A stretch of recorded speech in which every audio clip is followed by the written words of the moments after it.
Great morning. Now, following the evidence generated from a research that was conducted in the massive land evictions and the video documentary that has been made in Kiryandongo, ActionAid-Uganda together with Oxfam, well, they aim to voice the plight of the people affected due to the evictions carried out by government agencies. Most of the people in Kiryandongo share their land with the refugees, and the only remaining land was taken over by different government agencies through the media. So today we're here to discuss increase the land issues and the plight of the victims, to seek government attention to intervene in the massive land grabs and hold the people accountable, to share the impacts that women face during the land evictions with a case study of Kiryandongo land evictions. To bring this home, I'm honored to have a distinguished team of ladies to broaden this and more. We have Dr. Doreen Kobusinje from the National Land Coalition. We have Miss Mase Grace Munduru, the manager program and fundraising from ActionAid-Uganda, plus Miss Elizabeth Nafula, the human rights activist and a legal associate at Kiza and Mujisha Advocates. This show is powered by ActionAid-Uganda in partnership with Oxfam and other land actors. My name is Andrew Chamagero, and be a part of this conversation from the other digital platforms, that is on Twitter, on Facebook and YouTube. Good morning, ladies. That was mouthful. Good to see you. So the documentary from Kiryandongo, the way we saw it, we saw the RDCs, and on quote, the RDC then in Kiryandongo said, if you want to fix this land issue, go to the president. That's what I picked from that. I want to start off with you. This whole entire land issue in this country, what are some of the glitches we have not addressed in time? Thank you, Andrew. I think for me, the most crucial or the most pertinent issue around the land question is our failure to recognize the fact that, you know, land is at the heart of power relations in Uganda. And many times when you see the way things are done, you see that there's, first of all, not even a recognition of the fact that land is a power issue. So it governs power relations between families, especially couples, husband and wife. It also is a power relation between the state and its citizens. It's also a power relation between investors and the citizens in itself. So that is one of the core issues. And once you have failed to recognize that this is a power issue, then your approach to land ultimately will result into these negative connotations that we see. For this particular issue, especially around land evictions, one of the core glitches is the fact that many of these investors, including the state itself, do not do social impact assessments. So basically you want to get into a space and invest on a large scale in an area that is occupied by different sections of people, and you've not done a social impact assessment. Ultimately your approach is going to be flawed, because one, you will not have understood the underlying power dynamics around land as a resource, but also without taking into consideration the practices of land ownership and other dynamics in communities as we know it to be. For example, we know that, you know, many of our communities are patriarchal in nature. So even when you are going to invest in a place and you're blind to these realities, you will sort of employ an approach that is gender blind, because we already know, for example, women have challenges in terms of access, you know, ownership of land in itself.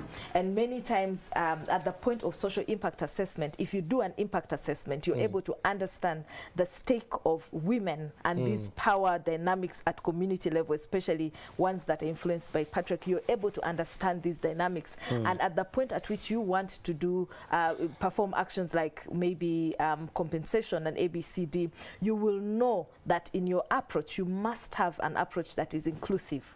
Which is not here now. Which is not here now, and that's a huge problem. Mercy, thank you so much. I'm going back to you. Elizabeth, when you saw all this at play, there is one thing that I've picked from Mercy's submission, the power dynamics. Do we as a country understand the power dynamics when it gets to the land question? And let's take it the farthest to the bottom of the pyramid. do men and culture and religion understand the power dynamics when it gets to land and how it affects the inclusion aspect? Thank you very much. This takes us to the political question when it comes to the power dynamics. For example, when these investors come, I'll give an example of the Kiryandongo. When these people came to evict, they come with the name of the president is involved, or there's someone that is above. really big, someone above that is involved, or maybe this is the president's land, the land belongs to the first lady. So this causes intimidation, first of all, to these people, to the men, the women, and they feel like they have nowhere to run to. If the order is coming from above, where are they going to run to seek help? So the political dynamic is really big and it needs to be solved. Now that brings me again to the capacity building. Are the leaders and our systems, are they in tandem with the dynamics of resolving this? That if someone comes and says, you know, above is behind this eviction, do we have the checks and balances where we can check that, you know, eviction notice, and we go and we check, is it indeed him? Because those in power, they have always denied.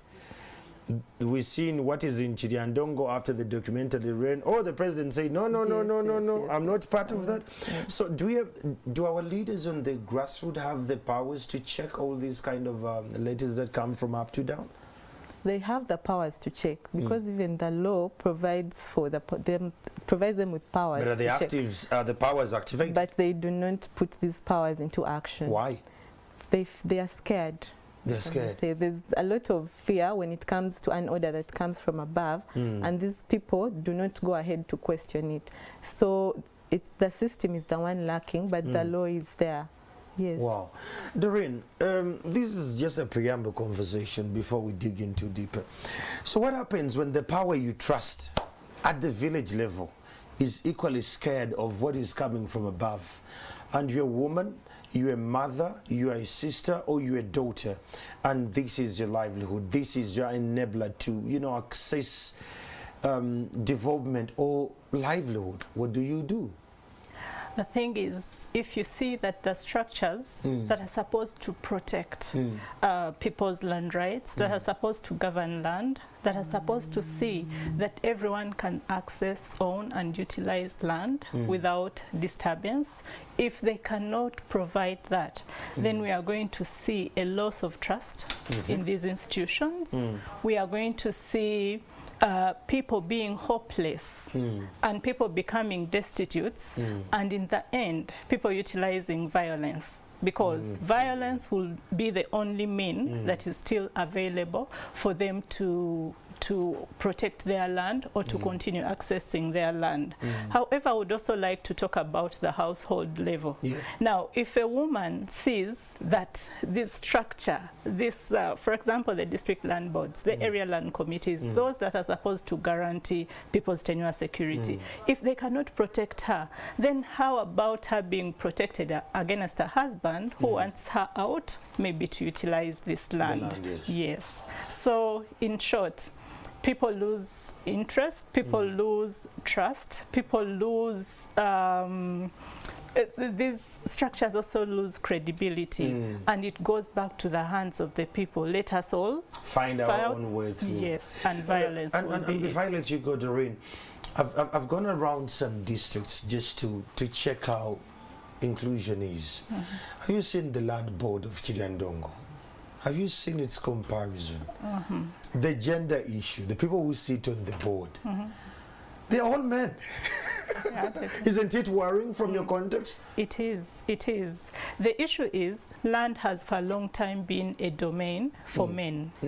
It's the men that own, it's the men that make decisions on land. So somehow that is also translated into the composition of these structures. However, we have it, the law provides that at least a third of the composition of these structures should be women.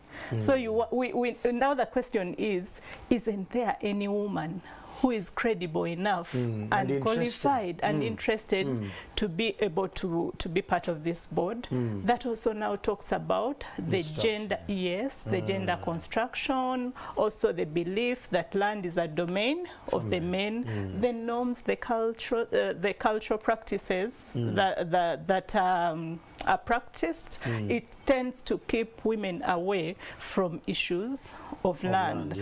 And it can be on the legal basis of where the third is lacking for us to disband this board. Oh yeah, very, very upset. I want to come back to you, Masi. You come from Koboko, right? Yes, I do. I have friends in Moyo, and this is what I got to know, and I was following up the land issue in up north and West Nile, that if I died and my daughter gets married to a man, when they're having land conversations, not even her husband is allowed to sit on the table of men to discuss the issue of land. Let's go a little bit into culture, especially here in the urban centers. We'll talk about land with a lot of affluence and, you know, knowledge. But how do we take this conversation to the culture context that our culture leaders can understand this even deeper from the context of Koboko, where you actually come from? Yeah, ultimately, gender or issues like this are mindset issues. It's a mindset question because patriarchy in itself is a mindset issue. This is something that has been inculcated in the minds of people, including women, from right from the time they are born. We're part of a patriarchal system that really vests power, especially power around resources such as land, in the hands of men. But also because, as I said in the beginning, it's a power issue. So this comes with power. And when this happens, so to unwind or to undo this attitude question, there's really a lot of work to be done in terms of mindset change. That means targeted trainings and conversations with cultural institutions. I know I've done a couple of rounds with cultural institutions in Karamoja, in northern Uganda, the Kekwaracholi, where we negotiated gender principles, especially around women's ownership and access to land. And actually, when you dig deeper in terms of culture, many of them will tell you that culture placed the power in terms of control and usage of land in the hands of women. So at the point of decision making, women were like gatekeepers. So the husband had to seek the consent of a woman to have maybe land sold or certain decisions around land. But over time, and also with the shift in, you know, economy and the political and other contexts, this has now become a resource and power question. And as such, this power has now gone back into the hands of men. And as long as this power is in the hands of men, there are different layers of vulnerabilities that now emerge. That's why you see there's increase in terms of gender-based violence in families. You will see that there are increasing numbers of, you know, women being sent off land, especially widows whose husbands die, and then the power reverts to the brother of the husband. So it's either you marry my brother, or then this land, you cannot use this land even if you had children for the deceased. And so many times you realize that there are now multiple layers of vulnerabilities that crop for women in our communities. And unfortunately, we have a very big population of women in Uganda as a country already. And so when women are vulnerable, when women don't have access to productive resources, when women cannot make decisions about productive resources, the impact is really poverty. I don't know why we look very far when we're talking about why our country is largely poor and why we fail to develop. You cannot have the majority of your population not having access to productive resources, and you expect to increase your GDP, you expect to talk about development. In my opinion, it just doesn't work. The last time the president spoke to this country, said the GDP has gone, we are heading to the middle class income. We're already there. And he actually said per month, an average Ugandan gets 3.6 million Ugandan shillings. I really want to believe that's an illusion. And I want to bring that to the context of women being gatekeepers. Elizabeth, she alluded to something that women are gatekeepers of land, that they will be given land to till and harvest, and whatever they sell, they give back to their husbands to tech church. The same is applying in Kiryandongo and the others. How do we fix this as a country? As a country, it has to go back to the grassroots because we've grown up with this male dominancy all over the country, and now it goes back to our children and how we are training them that women are equal to men. They have a right to own land as much as the men own the land. So we need to, it starts from the grassroots. Let us now start putting this into our laws, incorporate it into the education system. We have laws. Yes, we the have laws are policies. there. The policies are there. But if we are going to go deeper, I don't want you to be nice here. The powers that here. You're a lawyer. You know these things. They need to hear this. What we need to do. I'm going now to bring it even much more down, Elizabeth. We have the parish development model. Whatever was being discussed, I didn't see no issue of land there. I saw a lot of development, I saw a lot of roads, education. No one is talking about land. So when we get to this issue of the women being gatekeepers, from your context, Elizabeth, no one is going to arrest you. If they arrest, they take me. What should we do to make sure that women are not gatekeepers of land, but they have access to land, they can use it as and when they please, and they can own it, with all due respect? We need to sensitize now the women, because when you go to these villages, they don't even know that they have the rights. They do not know that they can own the land and have it in their names, and even have their daughters inherit this land. So we have to sensitize these women and the men too, because some of them do not know. They need to be sensitized to know that their women, even when they pass on, their women can take on their land and not merely be gatekeepers, but go on to deal with it as they want. Yes. You think that will actually help? It will help. Doreen, let's dive a little bit into the parish development model. I don't know whether you've taken time to read through that document. It's a nightmare for me, but I had to read it to understand it. But land was not captured in all this we're dealing with. And we're trying to expedite development from the parish levels. Women have the big circles in all villages. They are very robust when it gets to work. But at the back of your mind, when you know they're just gatekeepers and they're not going to own whatever is actually coming. And the leaders, the village leaders, and even those at the parish and the sub-county level, do you, where you sit and stand, believe they have the capacity to address these issues in conjunction with land grabbers' hefty sums of money at disposal? I think let's start from the point of land is very critical. Land is a factor of production. Land is a very sensitive resource, and it also talks to people's identity.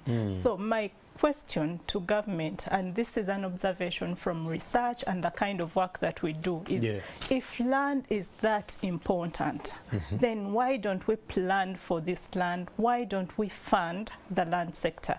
Because if you look at the budget that goes to the land sector, is equally, it's too annoying. And the thing is, that will feed into the kind of structures that are in place that are going to govern land, the kind of structures that are going to administer land. So if you're not allocating resources, if you're not putting resources aside to work on land, then what do you expect? Yet we all know that Uganda is an agricultural economy. We all started school when they were telling us agriculture is the backbone of Uganda. It is. It still is. If it is, then why don't we give it the utmost importance and attention that it requires? Now let's go back to the issue of women. You asked about if these women can really stand the pressure and everything that comes from investors, and now we go back to the power relations that Mercy has talked about. First of all, some of these women do not know their rights, like she has said. So if you do not know your right, how are you going to demand for it? That also leaves a gap. So, and in such a case, we need really awareness rising. People have to know their land rights, especially women. A woman should know that if I'm thrown off the land, if maybe my husband receives compensation and I do not know about it after transactions have been made, then I should approach certain structures to help me. Now, we have investors that are coming in. Investors are coming in with an economic muscle. Investors are coming in with the political connections, because most of them say they have letters from somewhere, letters from above, and these letters are dictating even the district land structures to allocate to them land or do these transactions because somewhere above has said. Keyword now, dictating. already, yes, already the ground is not leveled. What do you expect? These women or these men on at the local level are going to be evicted and pushed off their land without even putting up resistance, because the structures that we talked about that would have helped them to guarantee their tenure security, to guarantee their stay on the land, they are already intimidated. They are already weak, and they cannot do what? They cannot protect them. They cannot resist them. So we are talking about people that are powerful, companies that are powerful, investors that are powerful, vis-a-vis a community that is weak, a community that is economically incapacitated, and a community that has no other alternatives if they are put off their land. Wow. The conversation is about land. Those joining this conversation on Twitter and the other platforms are welcome aboard. We're discussing the impact of land evictions on women in the context of the Kiryandongo land case. Mercy, I saw you dying to respond to the parish model, especially in good to land. I want you to submit on that, then I proceed. Yeah. Because sometimes I really I'm trying to compose myself. God help you. May God help me. Because sometimes I really feel insulted, to say the least, when we make assumptions and assertions about where this country can go in terms of development, in terms of poverty alleviation, and things like this. I've had the privilege of working all around this country. I've lived long enough to see different modules being delivered as the vehicle for transformation, economic transformation, and the parish development model is one of them, and many others as well. Many times, if you look at the thinking behind these modules, the thinking is good. The thinking, the understanding of why this is important and things like that is very good. But I need you to understand that, first of all, a lot of our interventions are not informed by genuine data. I want to believe that we're lacking in terms of actual data which projects what the situation is like for Ugandans across this country. But second of all, we always fall short of the structures to deliver these modules. Why I think that, okay, maybe I'll say it in terms of what I like to say, from the famous saying that if I was given 8 days to cut down a tree, I would take the 6 days to sharpen my axe, you know? And for me, that is where we lack as Uganda. We don't do enough to prepare ground for delivering anything, including these modules. That's why questions around sensitization and understanding of the dynamics of these modules is very important. If you see core issues like land missing in the parish development module, I saw a press statement yesterday by the National Youth Council that is very happy about the module not recognizing young people in the way it is structured, the young people's place in this module. We're talking about the majority of our population here. Now, if you leave core issues like this from something that is meant to deliver, that is supposedly going to get us out of poverty from parish level, there's a problem. Because the structures, even to deliver on these modules, always are wanting, because this is going to be a very heavy burden levied on parish chiefs, for example. But Andrew, me and you that have had an opportunity to work in communities know very well the capacity gaps at that level. Have we done enough to strengthen their capacity to manage this in a way that is transformative? Because part of transformation is a feminist approach, making sure that you understand issues of power, that the majority of the people, the labor force in the agricultural sector, the majority of the people that are holding those local level economies are women. So if this approach is lacking in terms of that recognition, you're not going to deliver. You can't deliver. It will come back to issues of transparency, accountability, and things like that, because the vehicle and the human capital deployed to deliver on something as crucial as this is wanting already. So for me, I take it with a pinch of salt. Well, we'll take a break for now. The conversation is about the effect of land evictions on women, but we're not leaving any stone unturned. We're going to dig deep. We're going to, you know, flip a couple of stones here and there, and the powers that be. I know you're watching. You need to do the needful. Take a break for now and return shortly.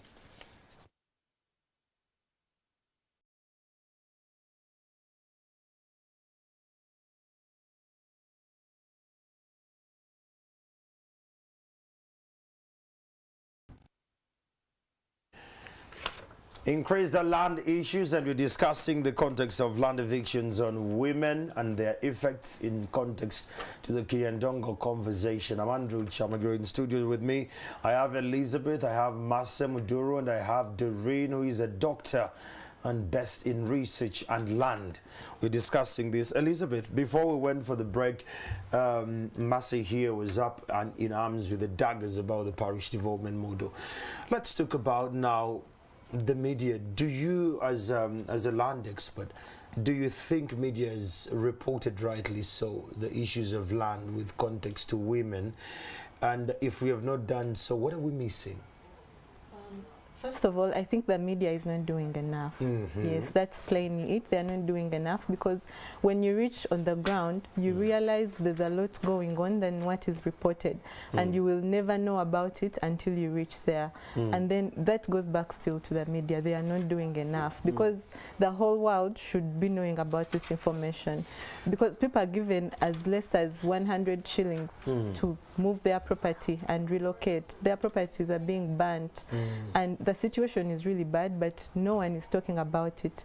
So if no one is talking about it, why is that happening? Okay, from the context of media, I'm not here to actually defend my fraternity, but I need to understand, do we as media understand land issues? Or we also need capacity building? You see, we're here, we are fixing the nation now. We're having a conversation where we are fixing the nation. We have challenges and glitches in the governance bit. Let's come to the fourth estate. Do we, from your context, with all respect, do you think we need a little bit of a capacity building? Do we need journalists who are, you know, grounded in reporting about land issues and how the dynamics are changing? If so, is it a question of facilitation? Are media houses so broke that they cannot fund land issues? Well, the facilitation bit is also there, because these media people need to be funded to go in communities as far as Kiryandongo to report these cases. But taking us back to what you asked about the media people knowing about the land issues, they need the training. They need to know about the land question, because you do not expect someone who has no idea about the land question to question someone who has been evicted, because they will not know what to ask, and that will bring us to half-baked information. Yes, people will not know what exactly is going on, because the person who is asking did not ask enough. I surely understand that. Yes. Doreen, we have refugees in this country, and I love the refugee community. I've been in BDBD, I've been in a couple of refugee camps, even the latest one here in Bunagana, when we had issues the other day, last week on Monday, with our borders. The refugees in the context of the land issue, as a country, are we faring well? Okay. I'm going to talk about the refugee, and now let's talk about the host community and the refugees and the issues to do with land.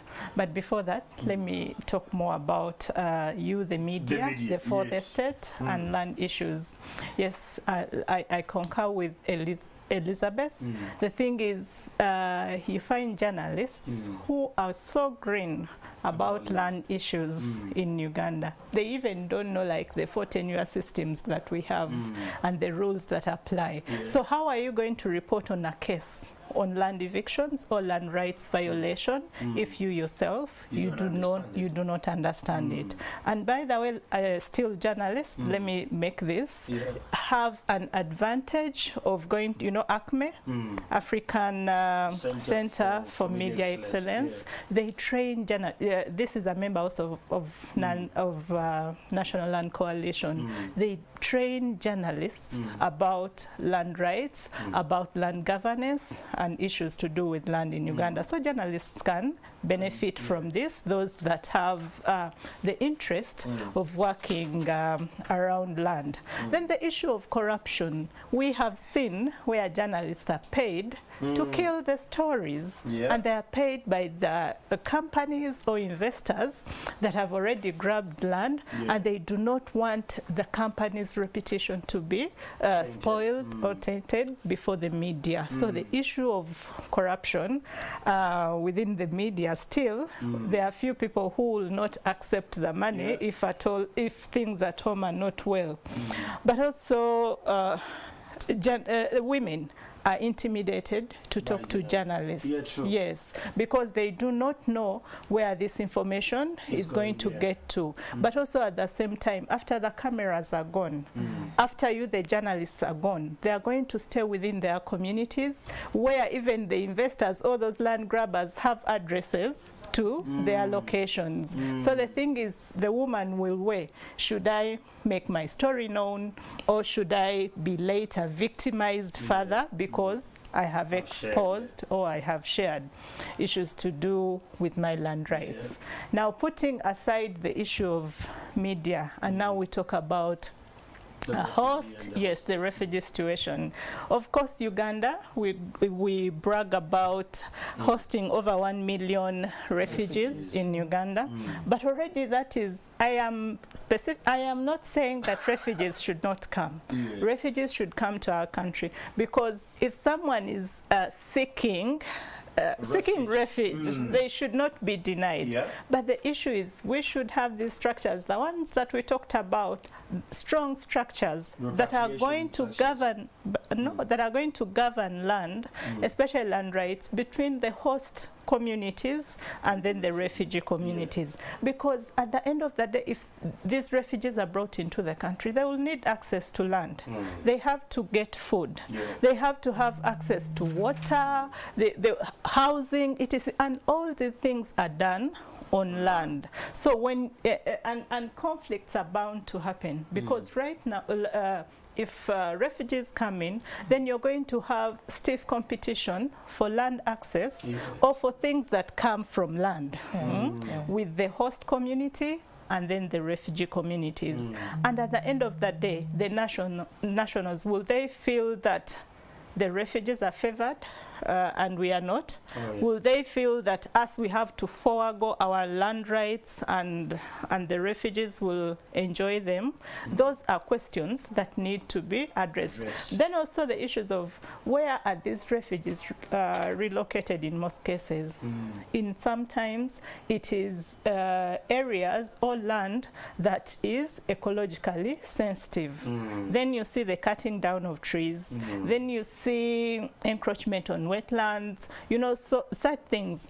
And of course the locals would also have and want to enjoy the same rights. But now the competition is going to be tight, and where competition is stiff, conflicts are bound to happen. Wow. The conversation, I really want to thank you. The submission about the media and what we need to do, my bosses and the other bosses in the media fraternity, the Uganda Media Owners Association, we need to start to look out for journals that cover land matters in this country. Let me come back to you, Mercy. You want supplement on that? I see you want to go there. Let's talk about the vehicles being used when we are sensitizing the masses, especially the women.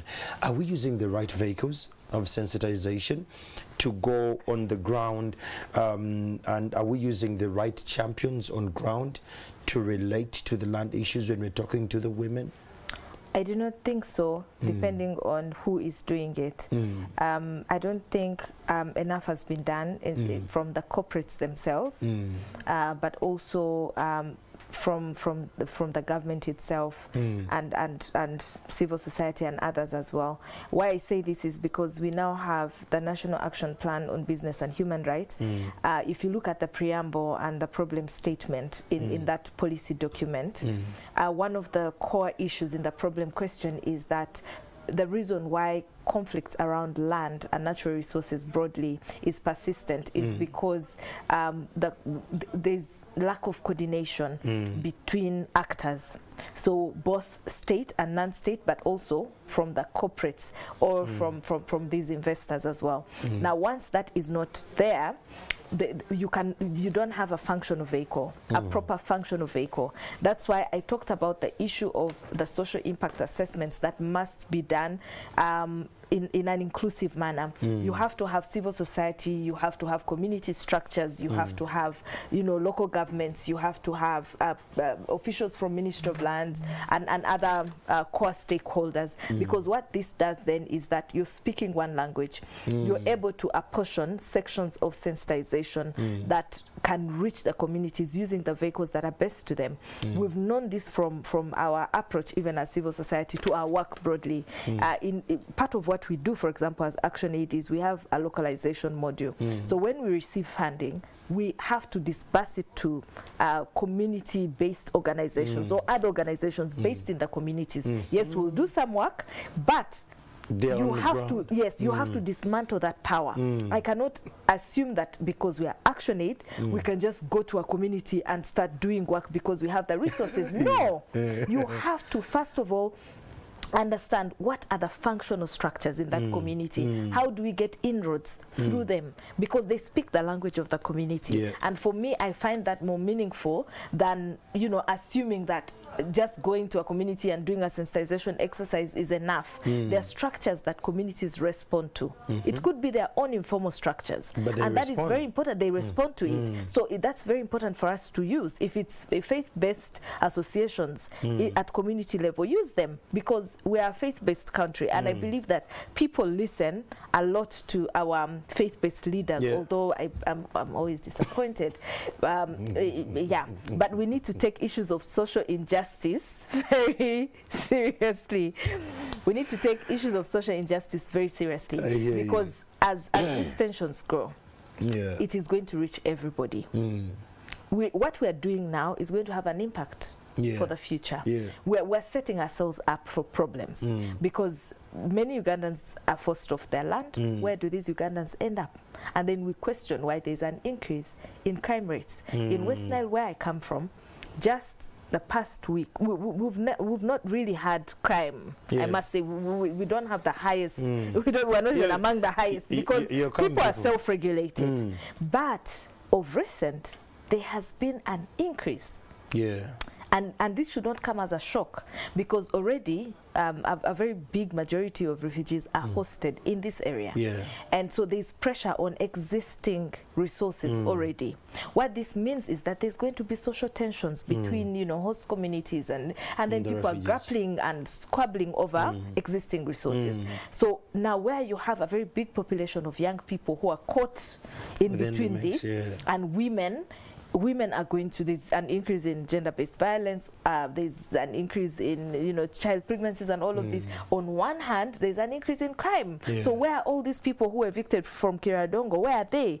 Where do they find themselves? So we are creating a problem for this country, and that is why it's very important that even when we speak about inclusivity, it must include being inclusive in the kind of approaches we want to employ to tackle the existing challenges that we have. And we have to take it seriously, because sometimes I also feel when we are having these conversations, it's just conversations. When you say we have to take it seriously, believe you me, and I and the team of journalists actually watching, we're following this closely. But again, the powers that be need to be intentional about this to go to the ground. Elizabeth, you are in Kiryandongo, where I was. I'm grateful at least you tested what we go through. what are some of the gender impacts women are experiencing as a result of the human rights and the environmental violations by the corporation like that sugar corporation in a community like Kiryandongo or any other part of the country where these big multi-million-dollar corporations come through and they are all grounded to start the work, and where do they leave the women? Generally, the biggest population of the evictees are women with their children. Very painful. Yes, and the biggest challenge, as she has mentioned, is the high crime rate. Crime increases as the evictions go on. And now specifically for the Kiryandongo case where I've had a chance to interact with some of the women, and the biggest challenge is they are raped. Yes, a lot of rape cases have emerged. And women as old as 65 have not been spared. 65, 15 years old, people are being defiled. The situation is really bad. But then even getting these women to open up was a challenge because I'd been there for like 4 times. None of them had ever mentioned it until when we began digging deeper and got their trust, they opened up about these rape issues. And do they report these cases to the police? Some of them report. And they are not helped. And it is so sad that the people that are supposed to help them are not helping. So they don't report. Why aren't they helping? Are they scared too? Yes. Yes, they are scared. Because some of these people go to police to report. But when they report, they are like, bring evidence.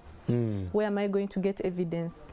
Other than the medical report. Yes. Some of them are not even sent to get the medical report. So others who have not gone feel hopeless. They're like, even if I go to police, I will not be helped. Yes, and there's a case of, there are some women who went to the companies to report these cases. Like, you identify the person who raped you and you go to the company and be like, your worker, or most of these crimes are by the security guards employed. So they go and identify these people to the companies, but the moment they report these cases, the next thing you hear is that the guard was transferred. Not fired. Not fired, transferred. Yo. So where are they supposed to get this help from? Children as old as 15 years have children as a result of the rape, and it is so sad when you see these people. Yes. So that is the biggest challenge of all, because they do not even have any help or hope of help. Let's talk about corruption. Is corruption playing a very big role? Because if the powers that are meant to protect me, exactly, they're a little bit laissez-faire. They take critical issues in a laissez-faire mode, then we have a problem there. If we are looking at critical issues with a chauvinism lens of like, you're not the first one, then we have a problem. Do you think, for the time you were there, do you think corruption is grounded when it gets to land grabbing in this country? I think corruption is grounded because investigations are not being done. Why? Because this is their role. They're supposed to investigate and maybe make a report of what is going on, but they do not.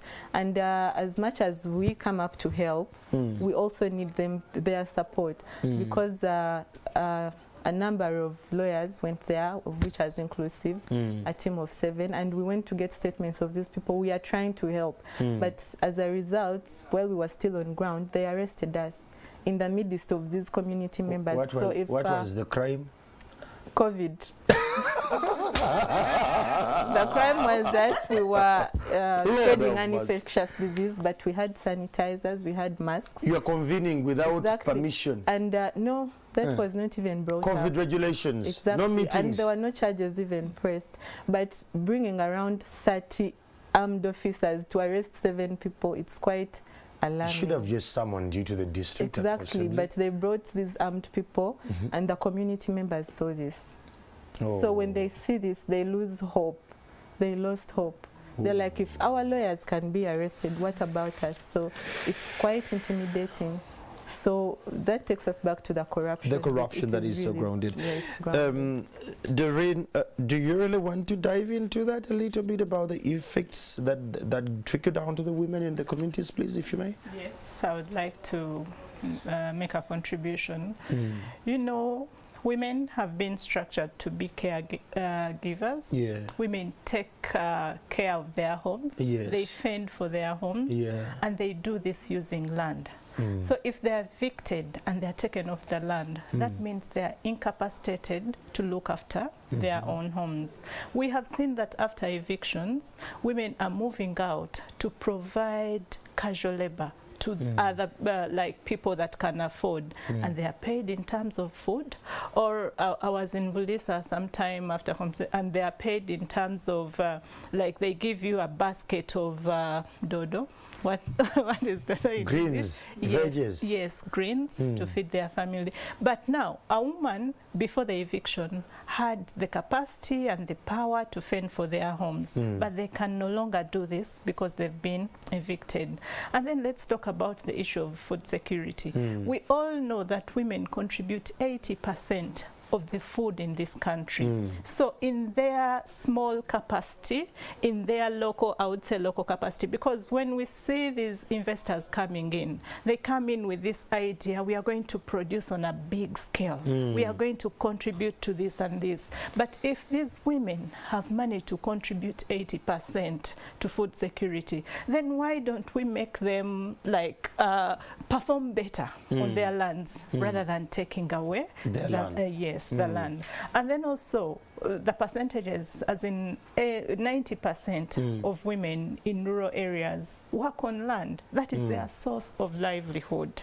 Now, if you take that away from them, what are you doing as a country? So these are effects. And the other that I want to talk about is the rupture of relations that women have when they are evictions. If they're evicted, we are going to have broken homes, broken families. The men can easily leave the women behind with their children, and then the women should look at how to survive. So we are having children that are growing in broken homes. But also there are social safety nets. You know, when women are in the community, they try to informally create structures. Yes, depend on each other, help themselves out. So we have this eviction and everyone is taking different directions. Everyone is thrown in different areas. How are they going to like survive? You know, a woman can want salt and they don't have it, but they will ask from a neighbor. And they will be given. And they will be given. Now, if this woman is evicted from this community and neighborhood that she was used to, then how is she going to like benefit from such advantages of being connected and known?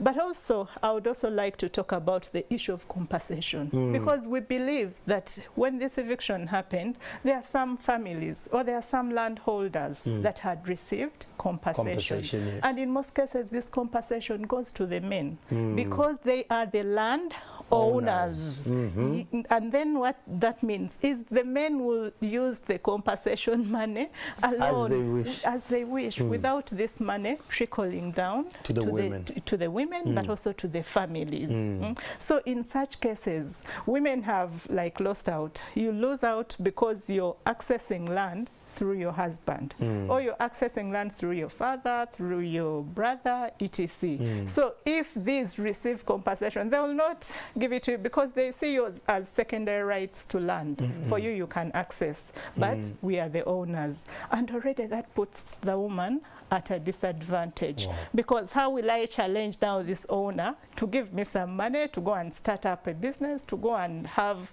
alternative sources of livelihood? So women are intrinsically affected when it comes to evictions, when it comes to denial or violation of land rights. And maybe I can also talk about this. As National Land Coalition, we have a thematic area where we entirely give it to contributing to women's land rights. We see that women are sensitized and women know their land rights, and even see how we can help them. And still under National Land Coalition, we have Asthmatic Group of Gender, UCOBAC. We are currently running a campaign of Stand for Her Land campaign. And in this campaign, we are looking towards equipping women with knowledge about their land rights, but also some of them to be represented if, like legally, if their land rights are violated, but also to call upon government or the state to get resources and see that they provide land administration to everyone equally. Not that women should be like treated second compared to men, but also the issue of now of like gender budgeting that she has been talking about. When we pay attention to these issues, they'll help us to solve gender issues which also relate to land and property ownership. Well, the conversation can never end. Massa here, while we are winding up, what solutions do women and their communities propose to address these adverse effects of land eviction? Well, we as Uganda already have policy frameworks that guide what we should very good. What we should be doing, and even when if we stuck to these policies, if we're really serious, that is about the rights of the most vulnerable or marginalized groups in this country, as we do in our policies, it would just be a walk in the park to allocate resources towards ensuring that we implement what is within the policies. For example, the National Action Plan on Business and Human Rights, Uganda is the first country in Africa to ratify, or to have, not to ratify, to have this particular policy document on business and human rights, which emanated from the UN guiding principles on the same. And it's a very good framework which really gives us a basis because it talks about, social inclusion, participation of communities in these processes, above all corporate accountability, to hold these corporates accountable for their actions and for human rights violations, but also goes ahead to speak about remedies, that where there have been violations there must be remedies, that we must ensure that these violations are remedied for communities. So that being the case, I really believe that the state should take a very keen interest in the land rush. I like to call it the land rush because it is happening all over, especially we're very interested in development. I personally would like to see Uganda develop in all dimensions, but we should ensure that development in itself is fair and it's transformative in nature, and that there must at all times be a basis, especially of fairness and justice. And what that means is that you must ensure that Uganda first before anything else. Even when you're bringing corporations, they must understand that they have a certain level of corporate accountability. And I want to tell the investors who are watching, or the people who are watching, that you must be accountable. You must be accountable because you like to look good to the countries you come from. And as a country, we also like to be good, look good based on the international instruments that we have ratified. And therefore, we must all play our part, because if you do not, there are sections of the citizenry, including myself and other good-willing Ugandans, that will hold you accountable, and that's for sure. Well, the conversation cannot get any better, but I really want to thank you, my great panel. Time has never been, land should be given 7 hours of discussion, but because I hope you are at NTV, we'll walk that talk. The media is extremely expensive, but we need to have this. I really want to thank you, ladies, one, for being strong and being forward about the land issues and finding solutions from the communities where we run. Not only that, great thanks to ActionAid and Oxfam Uganda for funding these conversations to actually not only stop here, but actually trickle down to the last mile of the women on the ground. Now, the call to action to all of us as Ugandans: you need to be the person who is going to defend the land for her. That's a campaign that is already underway. As a man, I believe in equality and justice. It's part of our job as men to disrupt the patriarchal model where we have all been brought up. Fairness and equality can only be achieved if you allow your wife to own land by her. to allow your daughter to own her own land. Until we disrupt these kinds of thinking, we cannot fight the issue of gender-based violence and other evils. And then to the powers that be, the governance issue, the corruption needs to be addressed from the district level to the national level. We can only get into the 2040 vision if the land issue is dealt with accordingly, because it's an enabler to the development. The show is powered by Oxfam and ActionAid in partnership with other land actors. Amandru Chamagero, good morning.